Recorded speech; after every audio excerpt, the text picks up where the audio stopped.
පොට්ට කාගෙන ඉන්නකෝ. දැන් ඔයා කියනවනේ ලියනගේ වාර්තාව වැරදියට හරි. ඔයා කියනවනේ ලියනගේ වාර්තාව හරියට ලකුණු දුන්නේ නැහැ කියලා වාර්තාව.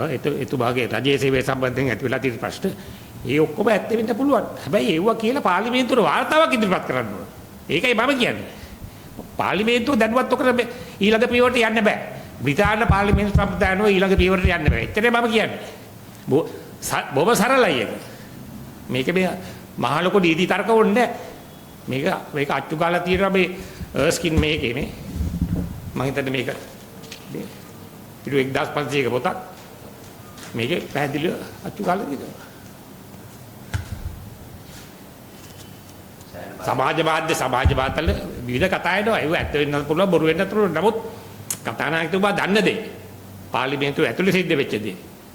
ඔය ලියනගේ වාර්තාවයි ලකුණු දීපු හැටි අර මේ ඔක්කොම පාර්ලිමේන්තුවේ වාර්තා කරන් තිබ්බා. ඒකට මම කියන්නේ. පාර්ලිමේන්තුවේ වාර්තා නොකර ඉස්සරහට යන්න බෑ. ඔබතුමාත් ඉන්ටර්වයුව බෝඩ් එකේ හිටියනම් ඔබතුමාටත් වගකීමක් පැවරිලා තියෙන්නේ. ඒ වගේ පරණ කතානේ දැන් මේ සිද්ධිය වෙනස් නේ. ඒක පරණ කතාවක් නේ.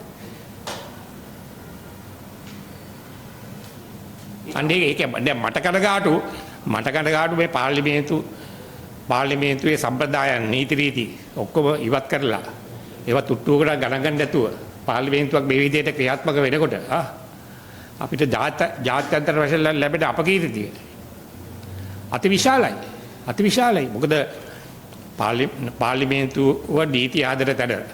ඉතින් මේ වගේ නීතියට පටහැනි දේ සිද්ධ වෙනවා නම් පැහැදිලිව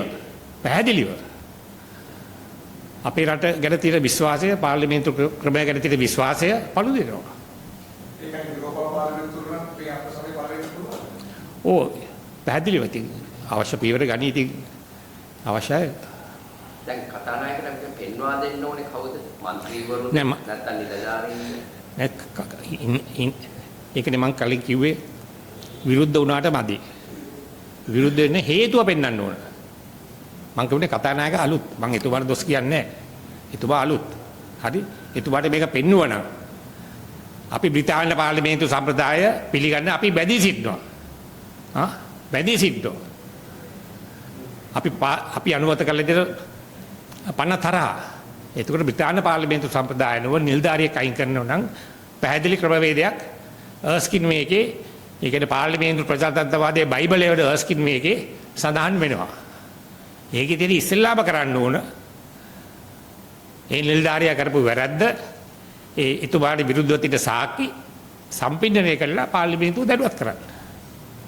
දැන් අද පාර්ලිමේන්තුවේ ඉන්න කිසිම කෙනෙක් දන්නේ නැහැ මොකද්ද මෙයා කරපු වැරද්ද කියලා. විවිධ කතා යනවා සමාජවාදවල. ඒව අපිට කියන්න මෙතන කියන්නත් බෑ.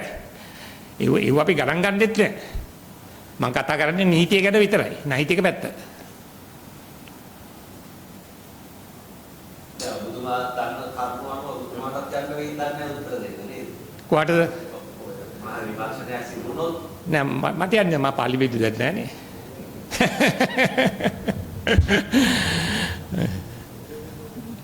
දැන් ඔබතුමාත් හිතුවට ලකුණු දීපු කෙනෙක් නේ. ඒකයි අහන්නේ නැත්තම් හේතුවක් නැහැ. එතකොට ඔබතුමා ලකුණු දුන්නේ මොන ආකාරයකද කියන්නේ? නෑ දැන් මං කියෝනේ ඒව හෙලිදරව් කරන්න බෑ කියලා. ඒව රාජ්‍ය මේ පාර්ලිමේන්තු සම්ප්‍රදායට විරුද්ධයිනේ. ඒතර ඇතුලේ නේද ප්‍රසිද්ධිය ප්‍රකාශ කරන එක වැරදි. ඒ අහණේකත් වෙන්නේ ඒක අර රාජ් ඡන්දේ වගේ. කාටද ඡන්දේ දුන්නේ කියලා අහන්න පුළුවන්ද? ඒකේ රාජ් ඡන්දේ තියෙන්නේ. දැන් ඔබතුමා මෙහිදී සමස්තයක් වශයෙන් කියන්නේ ඔහුගේ වැරද්දක් තියෙන්නත් පුළුවන් නේ. ඕ ඒක ප්‍රශ්නයක් නෑ. නමුත් මෙතරයි වැරද්ද කියන්නේ. මේක මේ සම්ප්‍රදාය ඉස්සෙල්ලාම කරන්න ඕන පාර්ලිමේන්තු සම්ප්‍රදායන්ව මොකද මේ නියෝජ්‍ය මහලේකම් කියන්නේ මේ උත්තරීතර තනතුරක් නේ. ඒක උත්තරීතර තනතුරක්. මේක කලපිංච තනතුරක් නෙවෙයිනේ. ඒකනේ බ්‍රිතාන්‍ය පාර්ලිමේන්තුව මේ සම්ප්‍රදාය හදලා තියෙන්නේ. ඉස්සෙල්ලා පාර්ලිමේන්තුවට වාර්තා කරන්න ඕන. ඊට පස්සේ උට ආණ්ඩුවෙන් නීති සහාය දෙන්න ඕන. ඇයි ඒ පාර්ලිමේන්තුවේ ගෞරවයයි නිලධාරියේ ගෞරවයයි ආරක්ෂා කරන්න.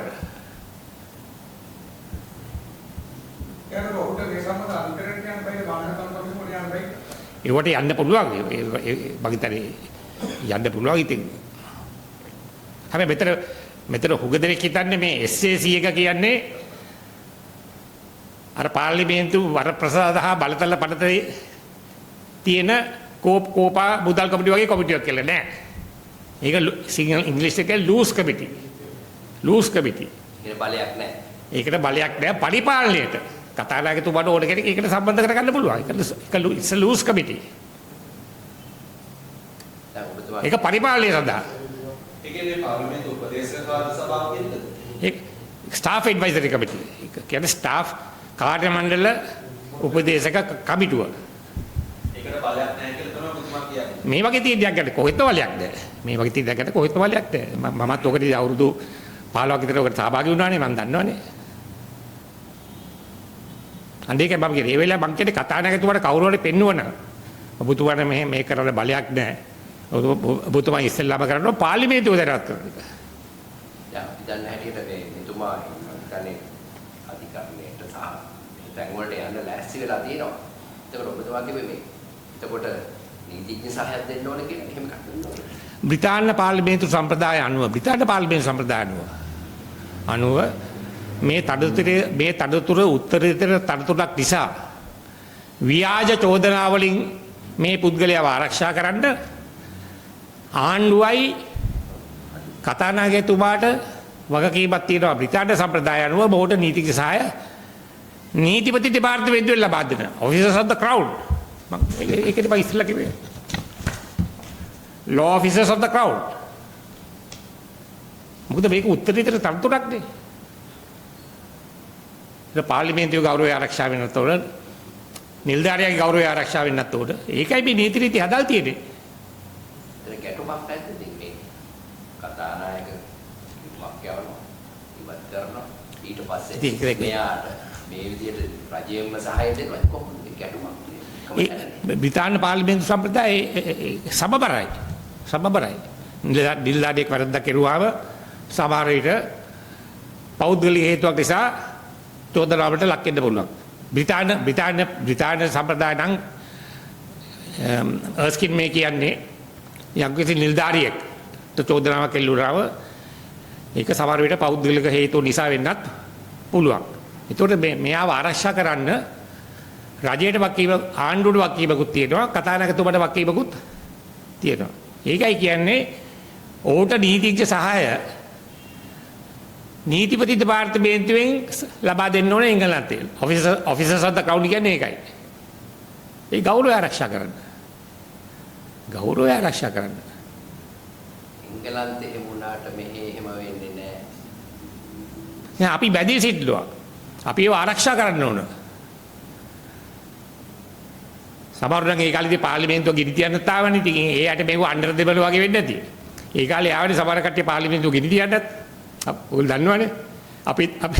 අපි එලා පාර්ලිමේන්තුව ඇතුලේ හිටියේ මේ කතානායකතුමාගේ ප්‍රධානත්වයේ රැස්වීමක. අපිට ටික ආරංචි එනවා එළිය කට්ටිය ඒක රාශි වෙලා ඉන්නවා කියලා. ඉතින් මම නිකන් කියන්නේ ඒ වගේ කට්ටියට මෙව නම් ඉතින් අnder දෙබල වෙන්නේ නැති.